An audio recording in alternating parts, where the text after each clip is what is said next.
¿Ecuador sigue teniendo un proyecto cultural o lo perdió en el camino? Todos los lazos sociales se han roto. Simplemente la disolución de los grandes colectivos y la afectación grande también del colectivo mayor, que es del Estado. La arremetida está en contra de toda la idea de lo colectivo e incluso familia. Y la consagración de un yo que ha provocado un estado de depresión que llega a ser casi una pandemia en la gente, porque no hay un horizonte claro, no hay los grandes sueños de equidad, de libertad que hubo en otro momento, y lo que se ha impuesto es una ideología perversa que, ya te digo, hace del individuo la única razón de ser y el mercado como regulador de toda la vida económica.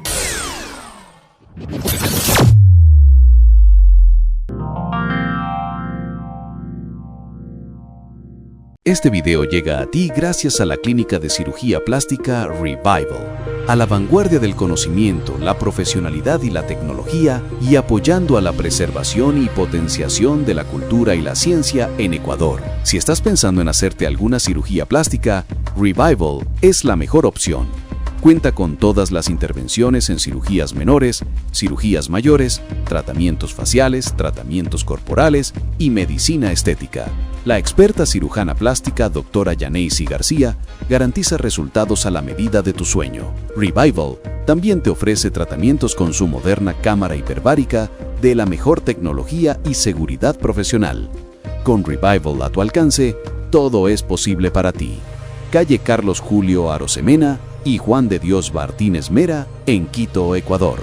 Agenda tu cita a través de los teléfonos 02226 5681 y 0999 90 1312. Gracias a la Clínica de Cirugía Plástica Revival, a la medida de tu sueño. Hoy estoy con Abdón Ubidia, uno de los principales exponentes de la intelectualidad ecuatoriana. Es narrador, ensayista, crítico. También ha trabajado la literatura oral.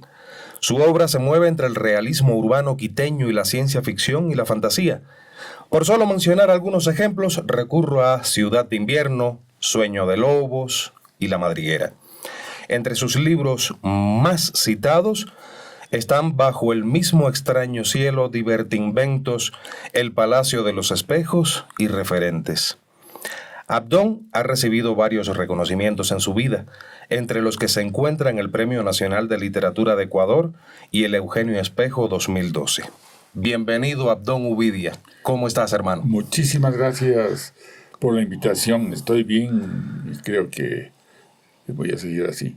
Seguro que vas a seguir así. Y a mal tiempo, buena cara. Claro.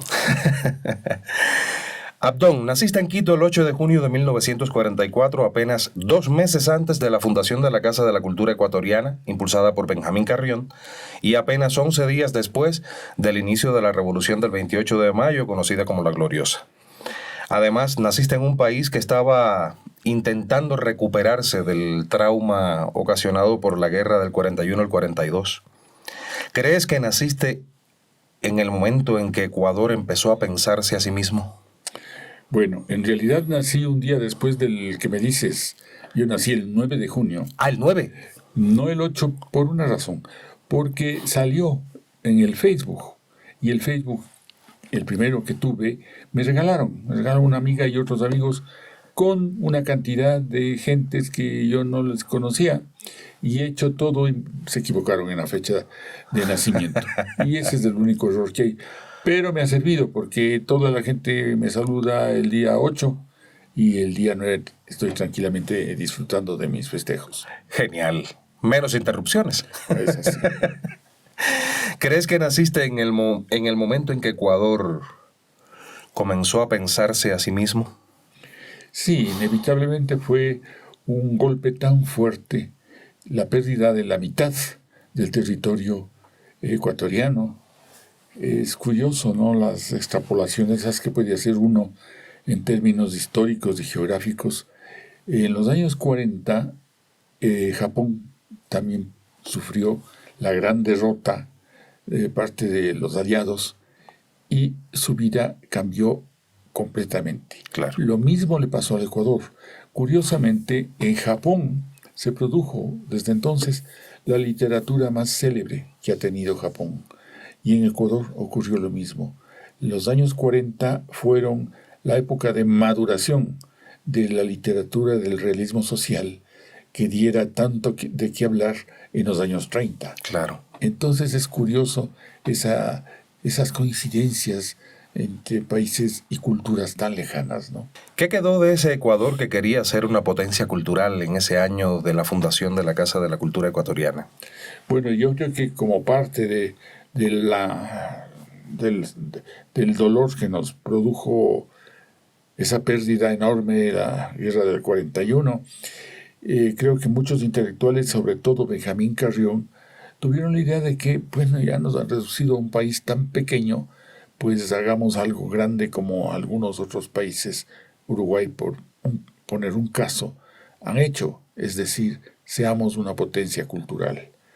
Eran las grandes ideas de Benjamín Carrión y de los intelectuales de esa generación, pero yo creo que en parte se cumplió. Te digo que hubo una gran literatura, hubo también una cantidad de libros de reflexión y también un ambiente cultural grande que la misma Casa de la Cultura propició con grandes ediciones, ¿no?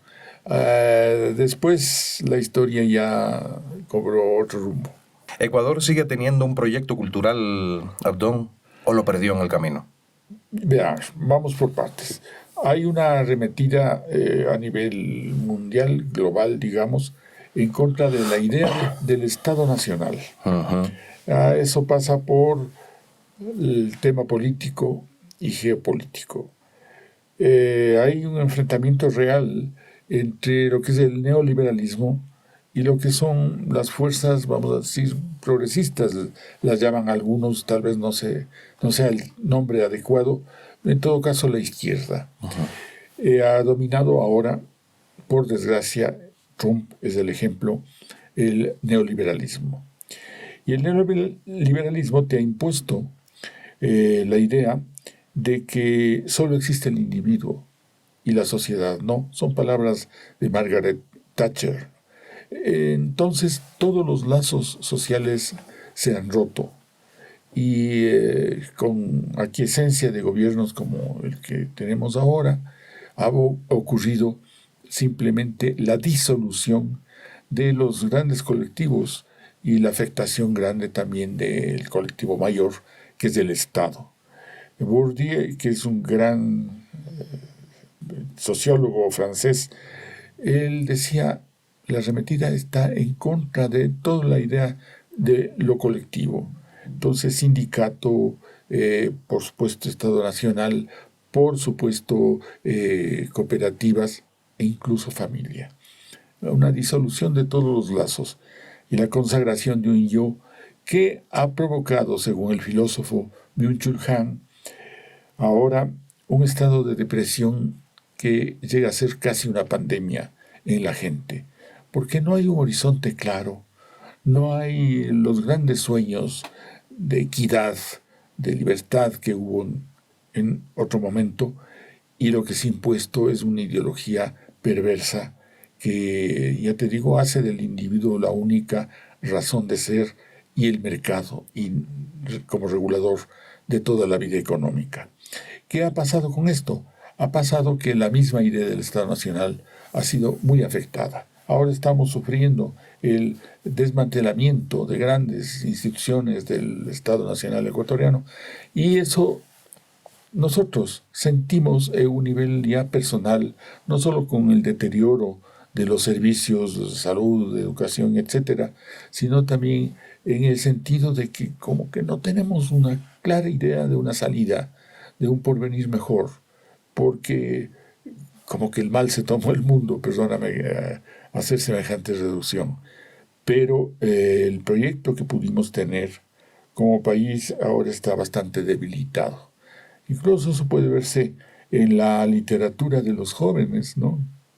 Que es una literatura muy buena, eso sí, excelente. Hay escritoras formidables como Mónica Ojeda, como, qué sé yo, María Fernanda Ampuero, Sandra Araya es otra, bueno, es larga la serie, Gabriela Ponce, escritoras de primera línea. pero que practican lo que ahora se llama la la escritura del yo, o lo que Annie Ernaux, la premio Nobel, decía la autoficción. Es decir, centrar el mundo ya no en los grandes temas universales, sino en el absoluto yo y sus dolores, ¿no? Es una literatura que reflexiona acerca del individuo, sus traumas, sus desesperanzas, sus angustias y sus tragedias. Pero eso se debe a ese gran efecto mundial que ha producido este triunfo neoliberal implantado en las conciencias, ¿no?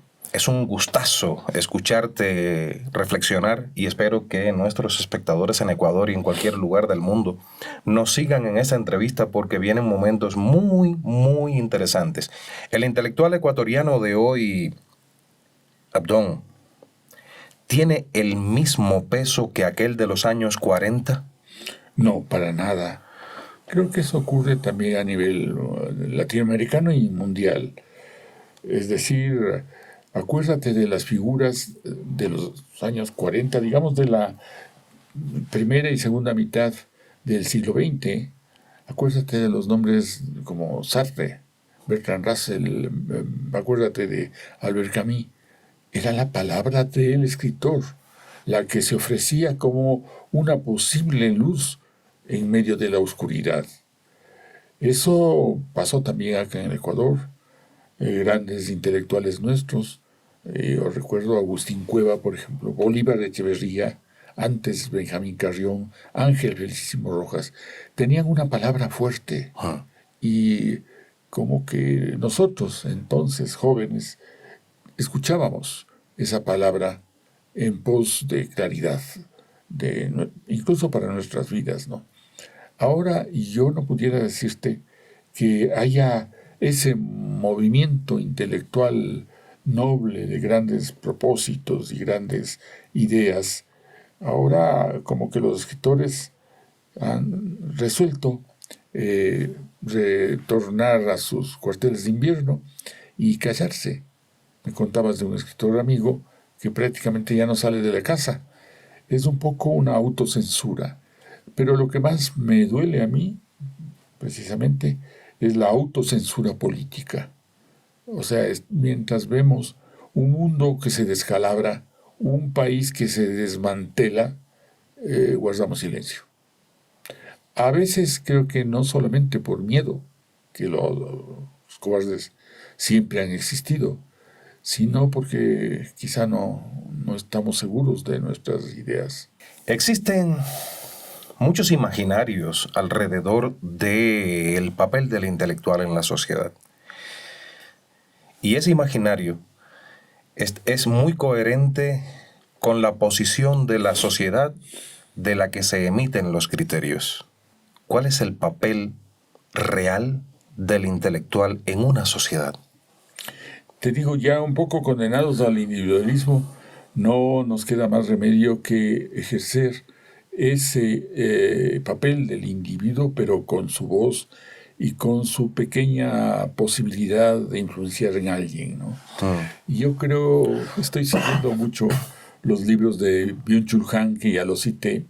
Él tiene algunos, La agonía del Eros, etcétera, que muestra ahí. Por ejemplo, dice, rotos ya los lazos sociales, vuelto el individuo hacia su propia soledad, su propio solipsismo, no le quedan muchos caminos sino la depresión, uno, y el último, la desesperación, y para colmo, el suicidio. Porque el suicidio es una pandemia entre los jóvenes de hoy. La primera causa de muerte de los jóvenes en Ecuador después de los accidentes es el suicidio de chicos de 10 a 14 años. Y la segunda causa de muerte, el suicidio de chicos de 14 a 19 años. Yo me permití escribir un cuento que está en este libro, no sé si puedo mostrarlo. Claro, por supuesto. El otro corazón. Se llama el cuento Carta al Nieto. Y empieza así. Querido nieto, sé que has querido suicidarte. Y bueno, entonces ahí, asesorado de psiquiatras, psicólogos, sociólogos, para un poco tratar de entender un fenómeno tan dramático, ¿no? Pero en el fondo, esa tragedia es producida por la falta de solidaridad, la falta de compañía, el refugio en el individualismo, te decía, más atroz, más extremo, y por lo tanto en la desconfianza del otro. No te olvides que los grandes filósofos siempre han erigido sus éticas en función del otro, ¿no? Grandes filósofos piensan siempre, Badiou, por ejemplo, piensan siempre en el otro. Y para Byung-Chul Han, el otro, los nexos con el otro se han dañado. Por lo tanto, el otro significa el eros, significa la relación inmediata con el otro que determina mi vida, como nuevamente repito, lo han sostenido grandes filósofos como Levinas, por ejemplo. Claro. O sea, es el otro el que determina mi yo. Pero ahora estamos procediendo al revés. Soy yo el que determina todo, el otro incluso. Entonces ahí simplemente no tenemos sino estas salidas tristes. Y por eso creo que yo practico eso, ¿no? Practico definitivamente una moral, una ética. Si quieres, no tengo por qué esconderla, si quieres comunista, en el sentido viejo de la palabra, ¿no? Uh-huh. Allá está en los orígenes de todas las culturas humanas, y pienso que lo que puedo hacer desde mi modesto papel es propiciar el acercamiento de unos con otros. Por suerte yo tengo la costumbre, o qué sé yo, la suerte de ser invitado a pequeños públicos o colegios, universidades, y ahí trato de inculcarles la confianza en el otro, buscar compañía, no vivir la soledad, no vivir la desesperación. A propósito del cuento yo, asesorado por un psiquiatra, querido amigo, leí el libro más terrible que he leído en mi vida. Ver un portento como es el filósofo Soren Kierkegaard, hablándote de la desesperación. Se llama Tratado de la Desesperación. El libro se me caía de las manos de tan cruel y tan duro que es ese pesimismo, ¿no? Pero bueno, mal que bien, los libros siempre te forman. Las estadísticas son alarmantes en cuanto a la cantidad de personas que leen en el Ecuador. Cuando digo leen, no me refiero a alfabetización o no, me refiero a leer un libro, acercarse a la literatura, a buscar conocimientos. No me atrevo a aportar una cifra porque en diferentes fuentes he leído diferencias en números. Por eso no quiero decir una cifra, pero sí es alarmante. Sí. Muy pocas personas confiesan que leen. Y existe también la duda de que esas personas, del total de esas personas que confesaron que leen, que sea real, que sea así. Así es. ¿Crees que esto influye en el deterioro que está sufriendo nuestra sociedad en la actualidad? Indudablemente, pero por eso el remedio está en tratar de propiciar, si no la lectura, mostrándola no como una opción parecida a la televisión o a la internet o en fin, sino como una opción muy especial. O sea, quien lee un libro necesita estar solo, tan solo como quien lo escribió. Por lo tanto, el mayor uso de la soledad que puede hacer un individuo es leer un libro, porque inmediatamente se acompaña de alguien que a lo mejor vivió hace 100 años. Entonces, yo creo que hay que propiciar la lectura como un placer absolutamente distinto, como algo que te obliga a reflexionar, a estar solo.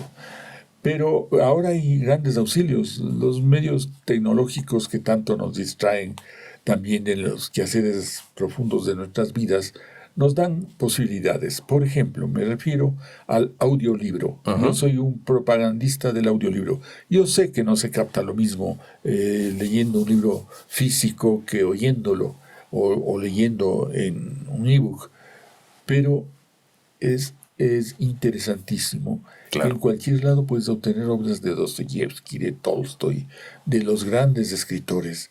Y sobre todo, recordar que eso no es un invento nuevo, que la lectura oral sonora existió siempre.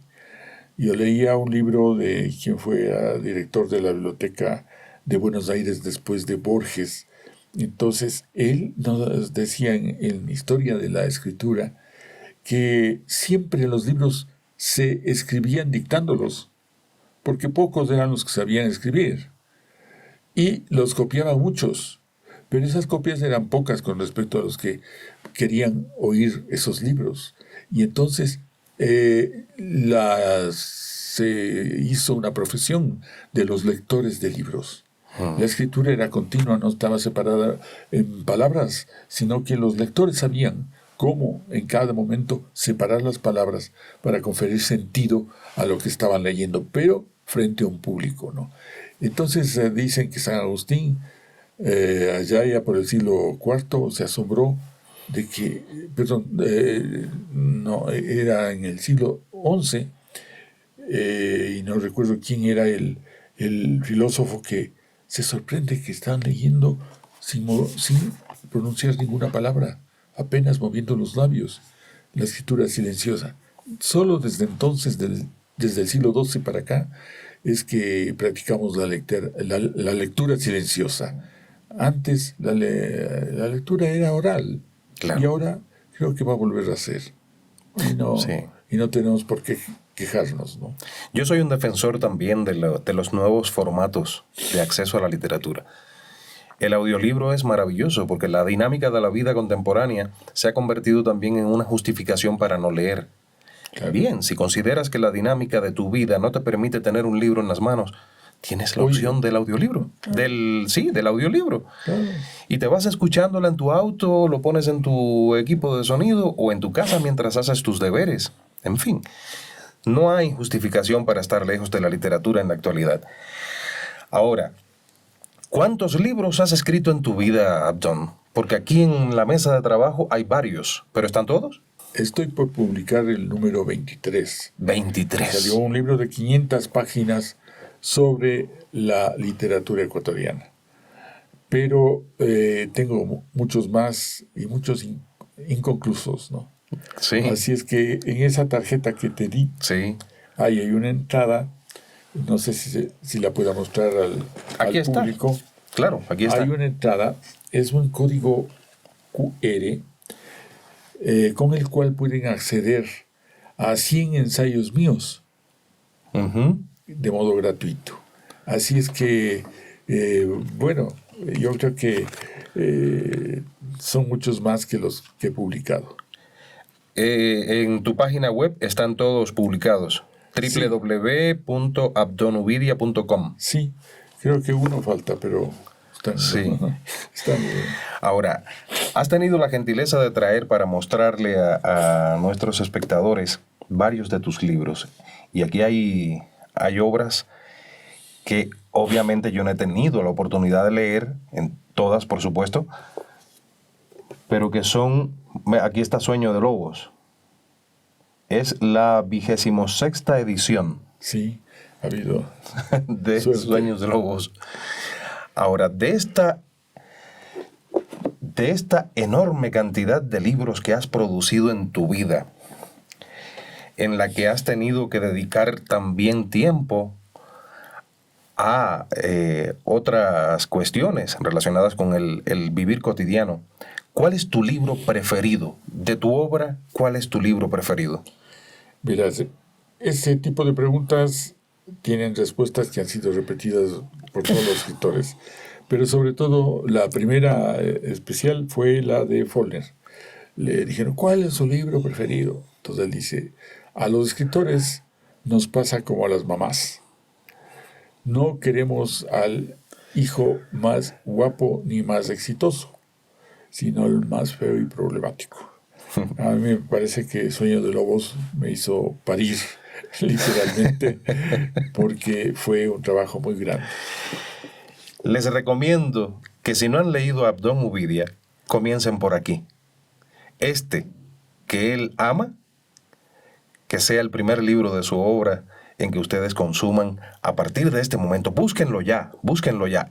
¿Tu literatura se puede encontrar en qué sitios, a qué lugares se pueden dirigir para adquirir tus libros? Verás, está en algunas librerías, sobre todo las de estas nuevas librerías que han salido, que las hacen los jóvenes, pero también está en Amazon. ¿En Amazon está toda? No todo, pero hay algunos libros que están allí. Pero sobre todo, el que más satisfacciones me ha dado es Ciudad de Invierno. Tiene múltiples ediciones, pero muchas traducciones. Uh-huh. Y al ruso, te das cuenta, al griego, a cuántos idiomas.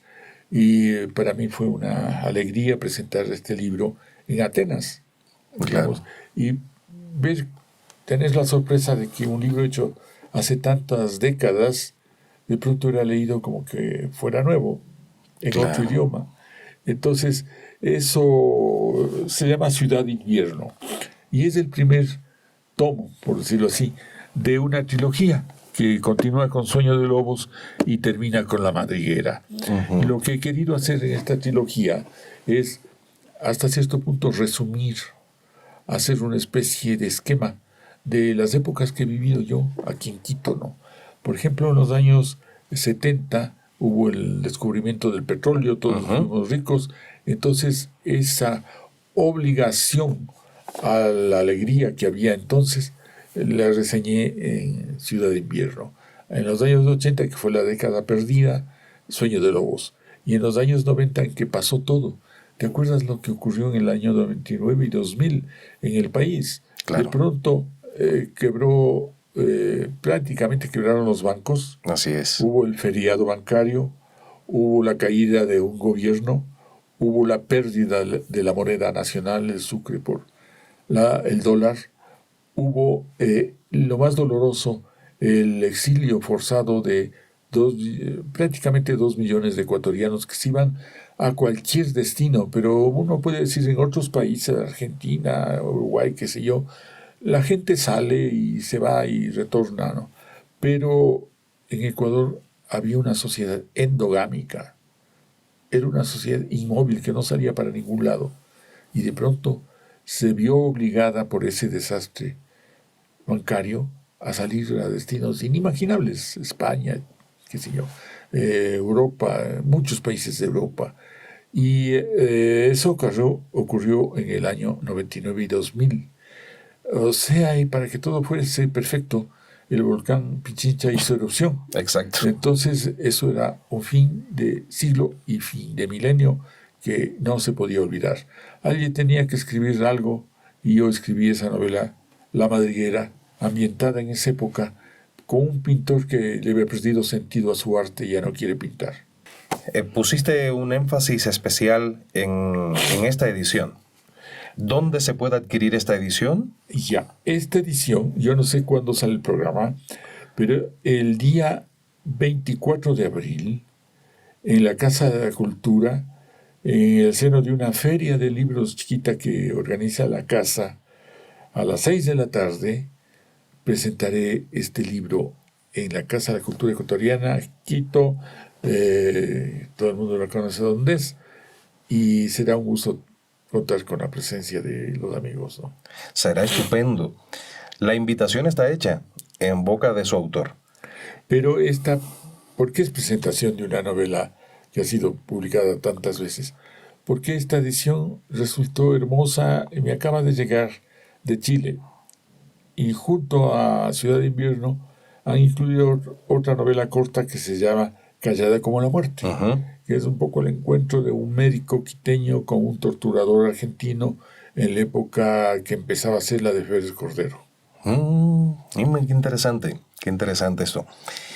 Aquí tienes varios de tus libros y vamos a adentrarnos un poquito más en Abdón y ese Ecuador que forma parte de tu genética, de tu respirar cotidiano. Ese Ecuador que está en tu imaginario, en tus obras, porque tienes a Quito muy presente en tu obra. Sí. Tienes a Quito muy presente allí. Hay muchos escritores que normalmente en su obra encuentras las ciudades como un escenario, pero en tu caso la ciudad como que cobra protagonismo dentro de tu obra literaria. ¿Qué importancia tiene Quito para ti que la pones así en tu obra? Bueno, es la ciudad, como digo por ahí, que odio y amo, ¿no? Entonces, que me ha hecho ser como soy, que no me imagino otra para vivir. He salido a un país, a otro país, pero siempre he retornado y no pienso dejar mi sitio, mi sede, mi nido, que es Quito, ¿no? Eso no quita que tengo también una colección de libros de literatura fantástica. Claro. O sea, se llaman divertimentos. Este es el cuarto tomo, se llama Tiempo. Divertimentos. Se llama, sí, es una palabra inventada, ¿no? Divertimento más invento. Uh-huh. Y entonces me ha dado satisfacciones, pero sobre todo ¿en qué? Con los jóvenes. Han Claro. sido muy bien recibidos por los jóvenes. ¿Qué Quito ya no existe y sin embargo sigue apareciendo en tu imaginación? Bueno, yo pienso que ahora Quito es una ciudad desbordada. Yo vengo de los años 60, cuando la ciudad tenía 300.000 habitantes, Uh-huh. lo que ahora tiene una parroquia. Claro. Ahora Quito tiene 3 millones de habitantes. Y antes Quito obedecía a su matriz, si quieres colonial, pero también geográfica, orográfica. Uh-huh. Es decir, era una ciudad crispada, una ciudad así hecha de quebradas, de montañas, de subidas y bajadas, cuestas, y de una arquitectura también que parecía repetirla, una arquitectura muy quebrada, de tejados en punta. Y entonces esa ciudad me parece que trató de ser rescatada en los años 40 del siglo XX y después en los años 70, con una arquitectura que se llamó neocolonial.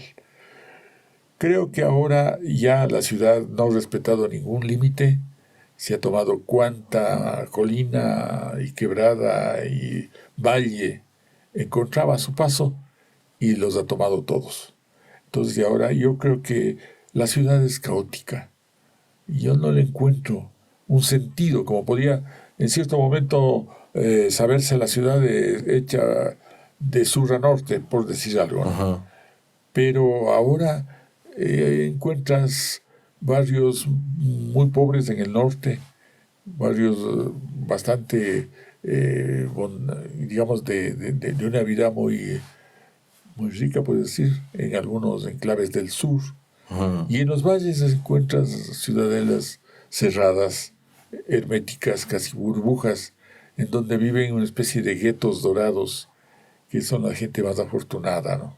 ¿Es cierto que la mayoría de los intelectuales tienden a ser de ideología de izquierda o eso es un mito? Fíjate que en un momento, con el mundo que ya no existe, teníamos, sí, casi la totalidad de la intelectualidad mundial ubicada en la izquierda. El eje político del mundo estaba hasta los años 60 en la izquierda, ¿no? Piensa, pues, los grandes intelectuales que ya he mencionado del mundo, Sartre, etcétera, estaban ubicados en la izquierda. ¿Qué pasó acá en Latinoamérica? El boom latinoamericano, con alguna excepción, eran gente de izquierda militante, ¿no? Que Cortázar, García Márquez, en fin. Ahora no existe lo mismo, ¿no? O sea, definitivamente, a partir de los años 80, hubo un giro ideológico y también, puedes decir, geopolítico del mundo, con este gran triunfo de algunos países que optaron por el neoliberalismo, empezando por los Estados Unidos, ¿no? El neoliberalismo y también la industria de la guerra. Ahora estamos viendo las consecuencias. Ahí puedo hacerme un pequeño paréntesis para recordar que en el año 61, el general Eisenhower, que venía de de la Segunda Guerra Mundial y que fue presidente de los Estados Unidos, dijo: a nuestro país le quedan dos caminos. Uno, el volver sobre sus principios, es decir, el trabajo, la creación, incluso el ahorro, todos los que sí le hicieron grande a Estados Unidos, o dejarse llevar por lo que ya había. Entonces, el complejo militar industrial.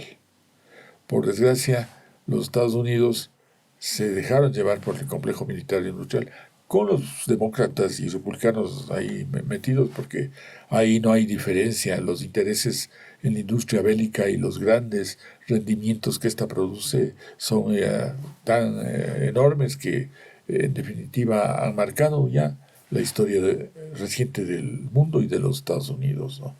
Así es que en este momento puedes decir, a ver, ¿qué pasa? El mundo multipolar que se ha vuelto deja, sin embargo, ciertos espacios que no son pequeños de esperanza. Yo voy a serte sincero. Yo confío en que la China está descubriendo un gran camino, y es el de la reivindicación de la clase media. Xi Jinping ha mostrado que, con sus anteriores, desde Mao, presidentes, ha demostrado que China ha sacado, con su sistema comunista además, ha sacado 800 millones de pobres y los ha vuelto de clase media. Yo no creo que la esperanza está en obtener la riqueza total, ni que sea justo además que haya estos millonarios que los mismos Estados Unidos están denunciando. Es decir, Elon Musk tiene 760,000 millones de dólares. Es grotesco. Entonces, ahí tienes, por ejemplo, a un senador que me encanta, Bernie Sanders. ¿Cómo los denuncia? Es obsceno.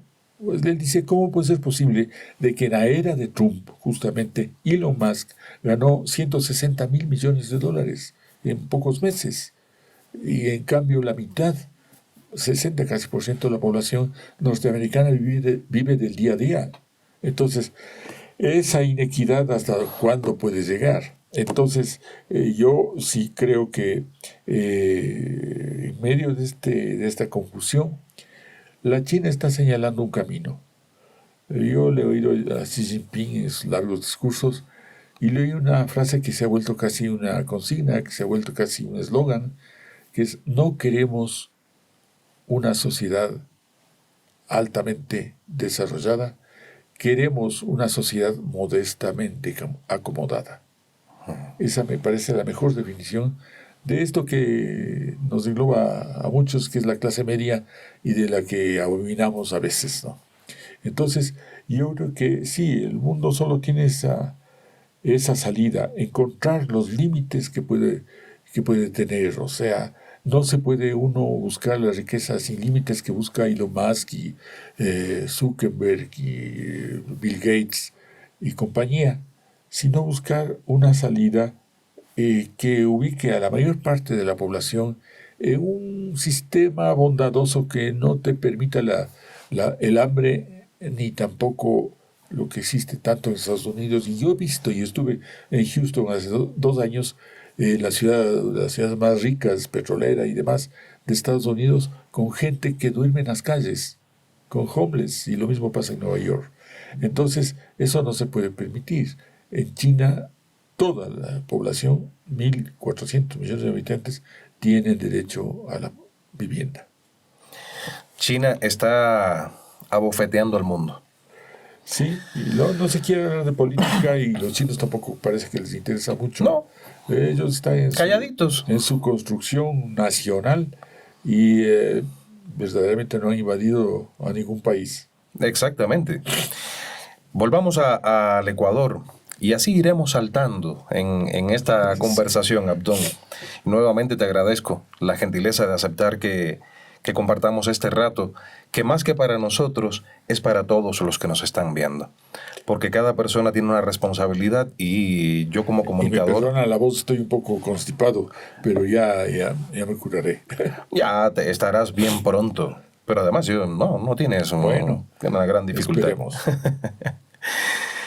Regresamos entonces al Ecuador.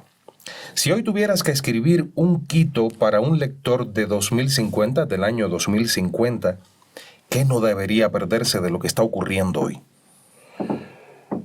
Bueno, buena pregunta, pero ya está respondida. Porque yo escribí un cuento que está en un libro que se llama 2050. ¿Ah, en serio? Claro, entonces ahí por supuesto, cuando lo escribí todavía no estaban de moda los drones, Uh-huh. pero ya me imaginé que el aeropuerto de Quito no era el extensa, el extenso callejón que permite el despegue de los aviones de hoy, sino eran sitios de despegue vertical. Uh-huh. Yo todavía no sabía eso, pero eso al menos se va a cumplir.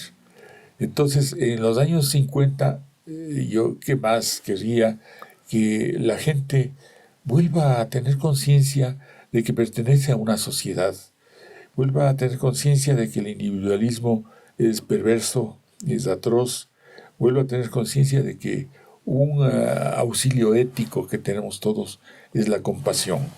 La compasión en sus orígenes quería decir simplemente acompañamiento. Acompañemos al otro. Claro. Esa es la idea.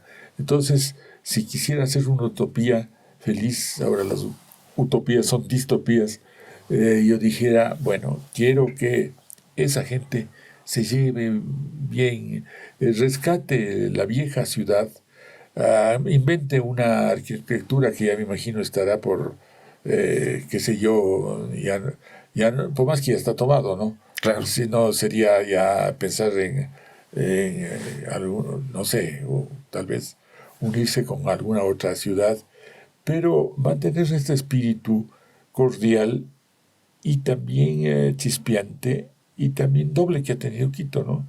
Porque no solamente ha sido la ciudad de los ritos religiosos y demás, sino también, como han dicho todos sus viajeros, la ciudad del pecado. Y a mí me parece que el pecado es algo que se debe defender. A capa y espada. Y ahora que tocas ese tema, ¿te consideras una persona atea, agnóstica o religiosa? Buena pregunta. Yo te diría, a ver, a estas alturas del partido, ¿cómo puedo olvidar mis años de infancia? Que tuvieron una fuerte carga religiosa. ¿Por qué? Porque mi querida familia, una familia, siempre lo he contado esto, ¿no? Porque cuando los hombres iban a trabajar, las mujeres, que era mi mamá, mi tía abuela, mi abuela, me leían libros de niño. Uh-huh. Por eso es ese cariño y ese recuerdo querido que tengo de la lectura oral, Claro. y mi fe por los audiolibros, ¿no? Entonces yo te digo, ¿cómo olvidar que entonces yo rezaba y lograba alivios en esa época? Creo que fue un error que fue corregido después incluso por algunos políticos como Chávez, latinoamericanos, el irse en contra de la idea religiosa, ¿no? Claro, la religión, cuando fue poder, fue terrible. Recordemos el Santo Oficio, Claro. recordemos la Inquisición y todo el mal que nos hizo acá en las propias colonias, ¿no?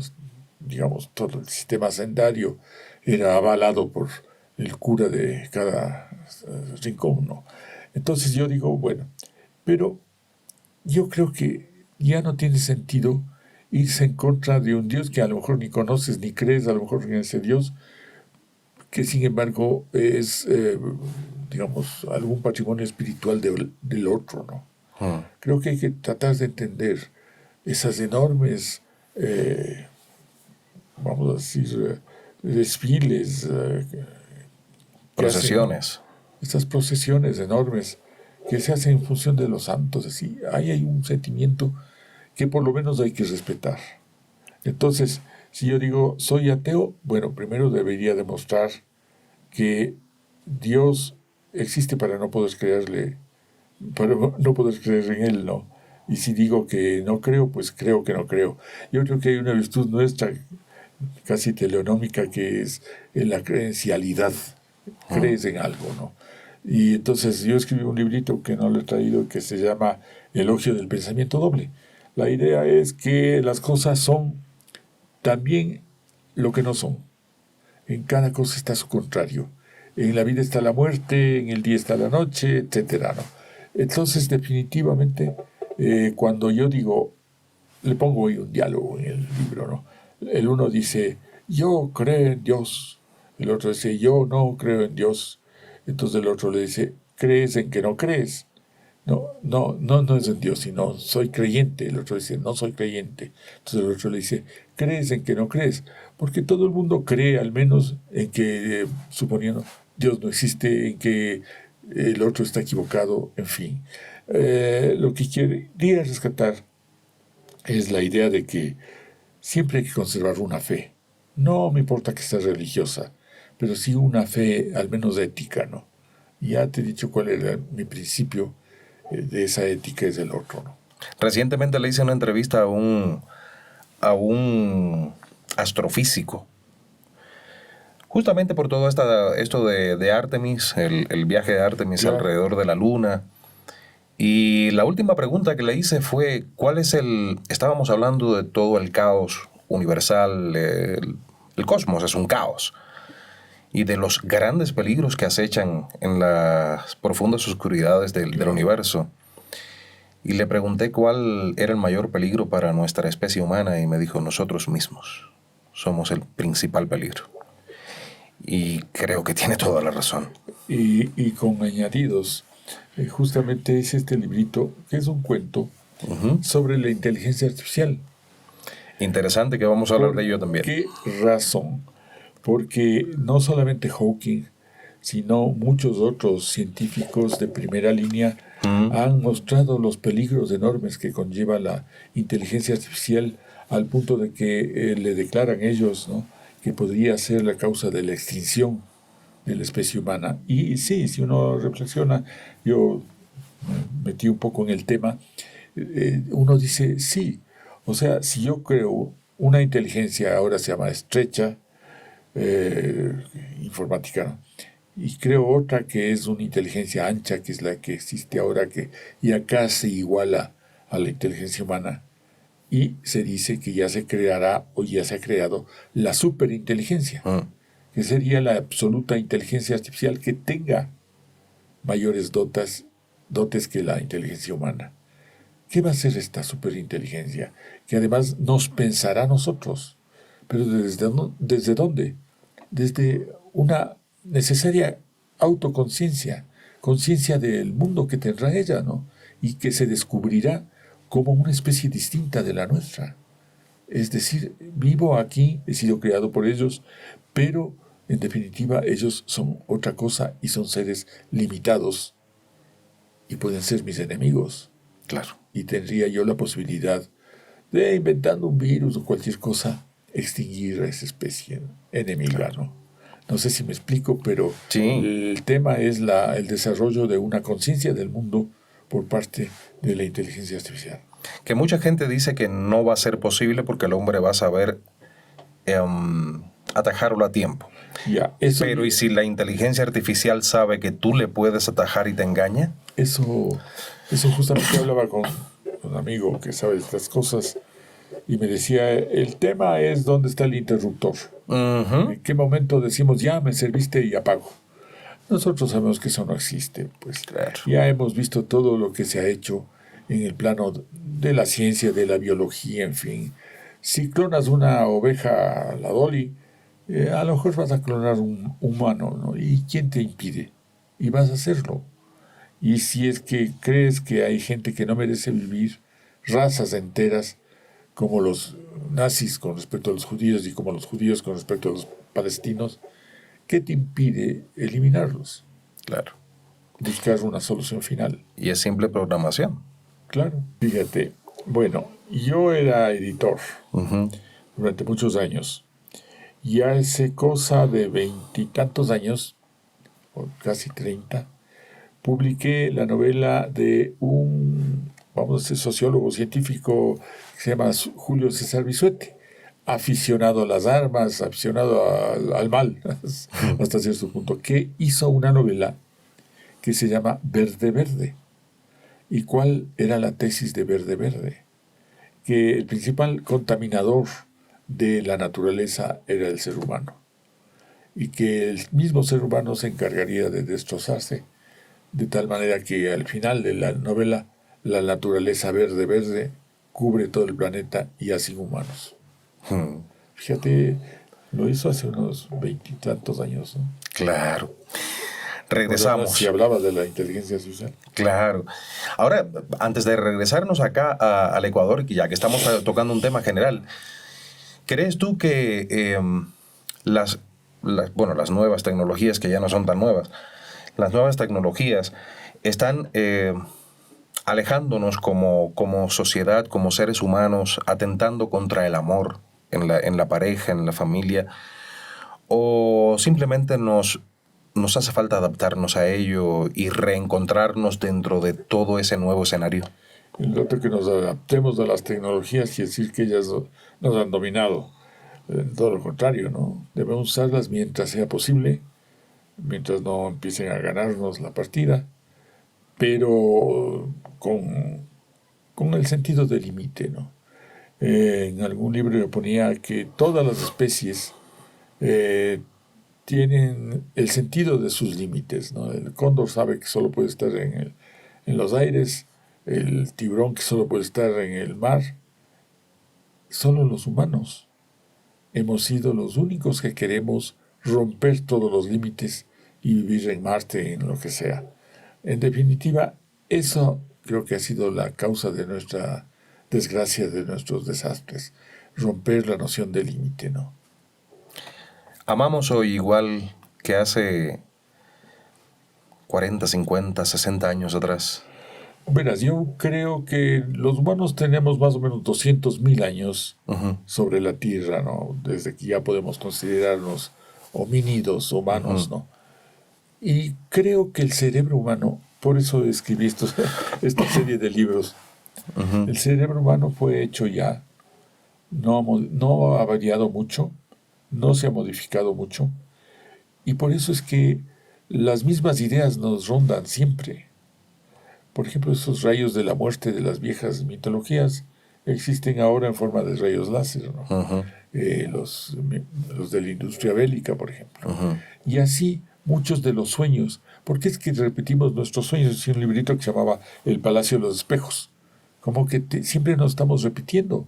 Son los mismos sueños de los humanos de la época de los cromañones que estamos repitiendo siempre, porque nuestro cerebro no ha cambiado. El cerebro humano es perfecto para el humano, como el cerebro de la pulga es perfecto para la pulga, y como el del elefante es perfecto para el del elefante, ¿no? El tema sería, a ver, yo puedo pensar algo más que no sea perteneciente a mi cuerpo, a mi naturaleza humana, a mi cerebro humano, que es parte de mi cuerpo. No, o sea, no puedo trascenderme. Y si algo trasciende, me he inventado, digamos, herramientas para trascender, ¿no? Un poco la escritura es una manera de trascender, porque me quedo yo en lo que he pensado y que me voy a olvidar. Y así en la ciencia, etcétera, modos de trascender. Pero esa trascendencia siempre está referida a nosotros, ¿no? Y yo creo que todavía hay cosas que no podemos descubrir. Los científicos dicen ahora que solamente conocemos un 5% del universo, que el resto es energía y materia oscuras. O sea, el 95% está desconocido. Yo no tengo ningún derecho para decir así será el mundo del futuro. De paso, ya hemos tenido muchas razones para desconfiar de que el futuro siempre será mejor, ¿no? ¿Qué rasgo define mejor al ecuatoriano y casi nunca se admite en público? Bueno, estamos hablando de ecuatorianidad ahora. Tendríamos que hablar de una naturaleza ecuatoriana. Yo creo que no hay ese tipo de clasificaciones tan drásticas, que el argentino es así y el suizo es así y el alemán es así. No, yo creo que sí, el conglomerado social se reparte ahí sí en individualidades, ¿no? Y en posibilidades distintas de ejercer la vida. O sea, cuando decimos los argentinos son prepotentes. Yo conocí unos cuantos que son muy humilditos, sobre todo en provincias. O sea, no, yo me resistiría a decirte el ecuatoriano es. Yo en qué me parezco, digamos, o el joven que fui a un joven costeño. No me parecía mucho, ¿no? Y cada región impone su impronta y hace que seamos de una manera o de otra, que incluso modifiquemos nuestro lenguaje y hablemos con acentos que parecen a veces irreconocibles, ¿no? Claro. Siendo que son de los propios ecuatorianos, recordando que hay 22 lenguas ecuatorianas que no conocemos. Uh-huh. Así es. Humboldt ya dijo en determinado momento: extraña gente que duerme tranquila entre crujientes volcanes, se divierte con música triste. Y no recuerdo algo más si dijo en esa frase. Sí, 3 cosas eran. Eran 3 cosas, ahora no recuerdo aquella otra. ¿Qué eran los ecuatorianos que él conocía? No estaba tratando con la gente de la selva. Claro, claro, sí, él estuvo por esta zona de acá especialmente. Claro. Sí. ¿Cómo se puede ser universal? Esta pregunta es una de las... de Carpentier habló de eso también en determinado momento. ¿Cómo se puede ser universal sin posar de universal, Abdón? Sí, ¿cómo se puede ser universal sin posar de universal? Bueno, posar es algo que muestra nuestro ego. Digamos, escribí también un artículo y ahora, el rato que te estoy hablando así, te estoy hablando desde lo que he hecho, lo cual es una manera del egoísmo y la egolatría también, ¿no? Pero vergonzante. Entonces yo decía en este artículo, jamás me vestiré de escritor. Uh-huh. No sé si has visto las fotos en las contratapas de los libros, asoma el escritor con el dedo sosteniendo la testa coronada por la inteligencia y bueno, está posando para el futuro, ¿no? Pero eso es ya vestirse de escritor. Uh-huh. Pero yo creo que todas las poses significan simplemente la posibilidad de que todos podemos actuar papeles que no son necesariamente, nos devuelven a un yo profundo, porque a lo mejor el yo profundo no existe, por una razón. Sartre, que es mi amado filósofo, decía, y todos los fenomenólogos con él, decían que el ser es la suma de sus apareceres. Claro, yo soy a veces un poco payaso, pero yo soy ese payaso, no. Soy a veces medio trágico, soy ese trágico, no. Soy todos esos. Claro. Soy la suma de mis apareceres. Y cuando poso, pues posiblemente posé alguna vez, ¿no? Sí, yo hice una foto con el dedo así aplastando la 100, pero era para burlarme, ¿no? Pero sí se le publicaron. ¿Te das cuenta? Es el otro escritor que ya se cree superior. Ahora, dentro de tus letras también obviamente está el amor. Y ya hablamos del amor hace un ratito, de si había ocurrido. Ay, no te traje un libro dedicado al amor que se llama La aventura amorosa. Ese quisiera que leas. Es un ensayo. Estupendo. ¿No lo tienes en tu página liberado? Está en un libro. Está en un libro, pero está en Amazon. Uh-huh. Pero, digamos, a ver, mis amigos, que son a veces mis enemigos, me dijeron que ese libro, La aventura amorosa, no había escrito para adultos, sino para adúlteros. Y cuando lo releí dije, tal vez. ¿Es el adulterio un defecto? No, es parte de la condición humana. Yo creo que es el no resignarse, no te digo que estoy fomentándolo, no resignarse a agotar la vida a una sola experiencia amorosa. Porque la prueba es que la poligamia ha existido y la androgamia también. O sea, más bien lo que yo he sostenido es que sin, no solo el adulterio, sin las relaciones ilegítimas, amorosas, la literatura no hubiera existido. Porque si le quitamos el adulterio a Madame Bovary, a Ana Karenina, le quitamos a Lolita su condición de niña perversa y lujuriante, si le quitamos así todas esas relaciones oscuras y los grandes escritores se han aprovechado siempre de la literatura, no queda nada. Claro, ¿de qué vamos a escribir? ¿De qué vamos a escribir? En definitiva, de esas relaciones prohibidas. Pero esas relaciones prohibidas son como un derecho privado. Yo creo que el mal está en hacer daño.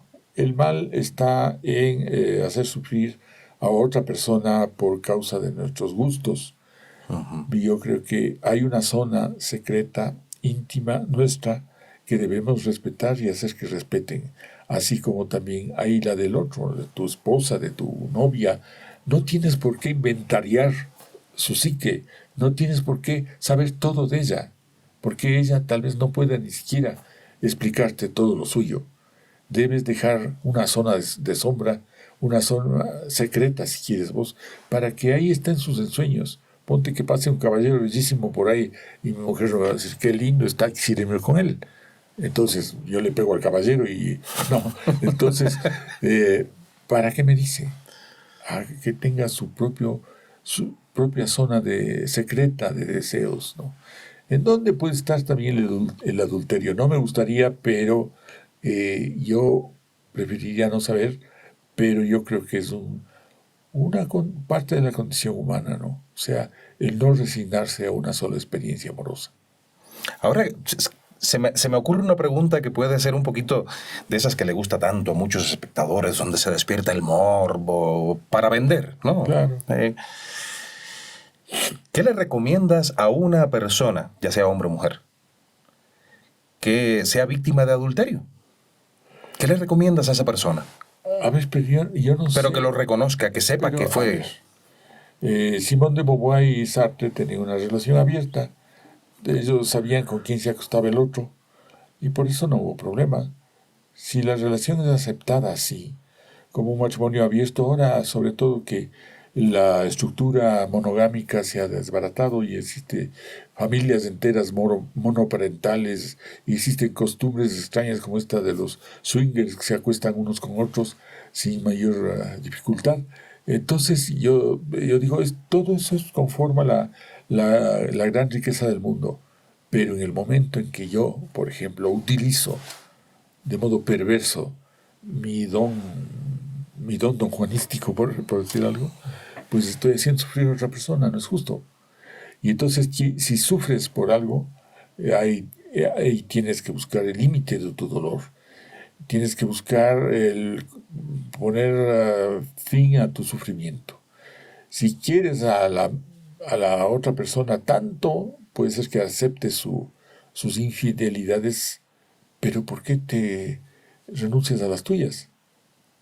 Y si él no acepta eso, ahora es terrible como te diré, la perversa estrechez a la que la vida nos ha conducido, ¿no? Es decir, que haya crímenes por pasionales me parece tonto, ¿no? Si es que ya la relación se agotó, como se agotan, pues simplemente termina esa relación, pero con una advertencia. El amor tiene fases.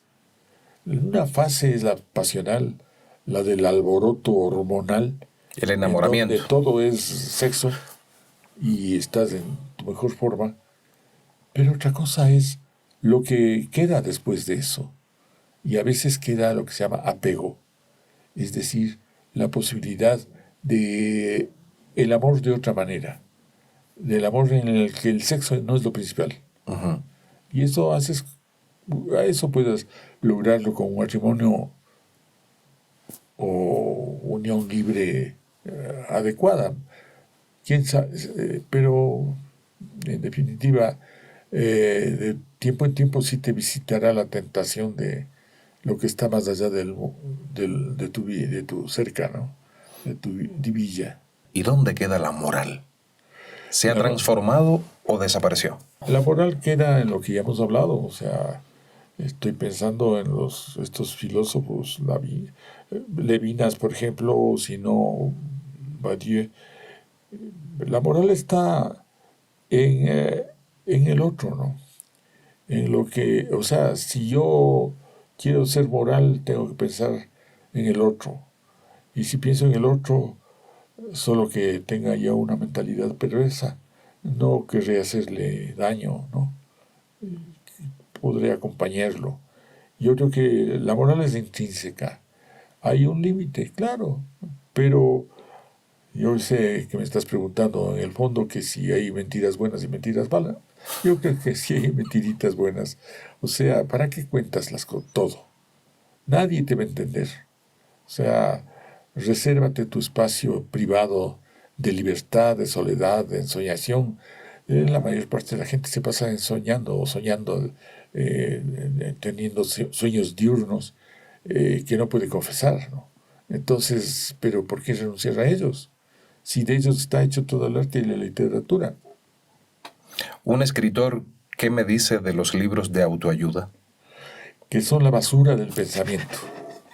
Eso, o sea, yo he tenido el estómago para leerle a, ¿cómo se llama este famoso? Mejor no le digo el nombre. Y como yo escribí un librito que es de aforismos, que te digo, Elogio del Pensamiento Doble, pongo una advertencia, ¿no? No crean que esto es el libro de autoayuda, ¿no? Este es un libro de aforismos. La autoayuda es la basura del pensamiento, la asunción del neoliberalismo en su mayor escala, es decir, el pensar que solo yo puedo salvarme con un buen consejo de algún tonto que se cree superior a mí. Un gurú de los tantos que hay, ¿no? Claro.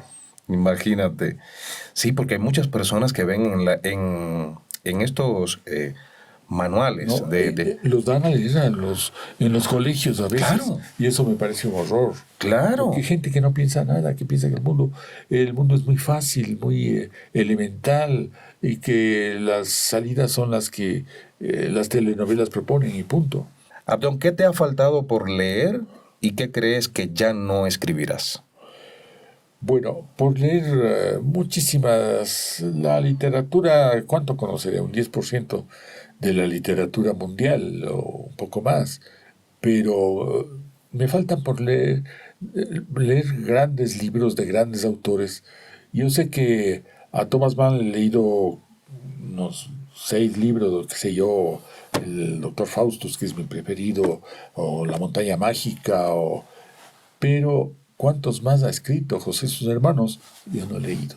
Uh-huh. Entonces, y pienso leer. Uno debe tener, sobre todo a cierta edad, una cierta premura, ¿no? Una especie de inminencia permanente que le ronde la cabeza y decir no voy a alcanzar.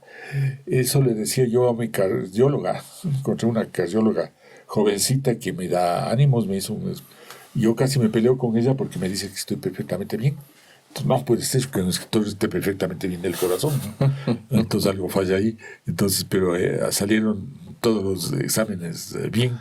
Entonces yo digo, a ver, ella me dice, yo le digo, necesito saber si voy a vivir tantos años, porque tengo unos proyectos largos. Y si me muero, qué pena, ¿no? Pude haber hecho otras cosas. Entonces, entre esos proyectos hay uno que le he postergado siempre, que se llama Mi vida, una cosa fantástica y autobiográfica también, que se llama Mi vida en el capitalismo. Uh-huh. ¿No?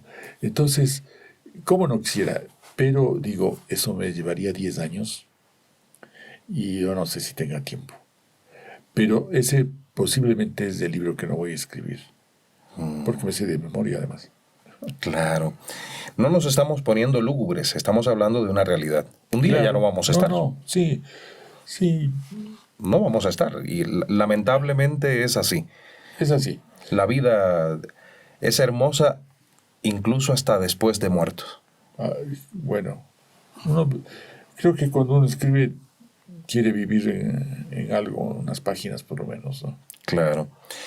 Si pudieras dejar una sola frase como herencia intelectual, que además se grabe un día en tu lápida como epitafio, ¿cuál sería? Me preguntaron cuál sería mi epitafio y yo dije, vivió 185 años obsesionado con la idea de la muerte. Está muy bien, está muy bien. Abdón, espero que esta no sea la última vez que nos encontremos. Vamos a ver si nos encontramos en invitado. La presentación de esta nueva edición de Ciudad de Invierno, que viene acompañada por Callada como la muerte, el próximo viernes 24 de abril. 5:30 de la tarde en la Casa de la Cultura de la 6 de diciembre. Allí frente al Parque Elegido. Frente al Parque Elegido. Una magnífica oportunidad para adquirir un libro recién salido del horno de nuestro querido Abdón Ubidia, uno de los más importantes intelectuales del Ecuador de ayer, de hoy y de siempre, con el que seguramente conversaré en algún otro momento para meternos en tema, en estos vericuetos de la vida que nos hacen hombres y mujeres y que nos permiten reflexionar mañana, tarde, noche, madrugada, con respecto a lo que hablamos del adulterio. Tómalo como tú quieras. Todo era mentira. Gracias, Abdón. Bueno, qué gusto, ¿no? Me tienes a las órdenes. Gracias. Y a ustedes, como siempre les digo en todos mis canales, sean muy buenos.